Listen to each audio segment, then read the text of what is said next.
Hej. Jeg ligger her på Grænsted Gymnasium og venter på Samantha, hun kommer ud fra eksamen af. Rigtig spændt.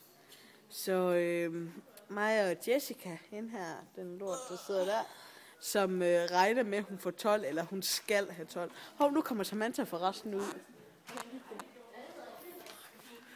Hvordan gik det, Samantha?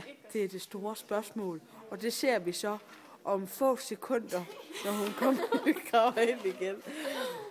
Her hvor der sidder Josefine, og hun er pishamrende rasende. Du gætter aldrig hvorfor. Så kan man ikke sætte den på pause forresten. Hallo? Kan man ikke sætte den? Nej, det kan man ikke. Hvorfor ikke? Man. Nej, jeg er slet ikke klar nu. 0, 2. Okay, jeg vælger til lidt igen. Kan du ikke lige lave sejrsdansen?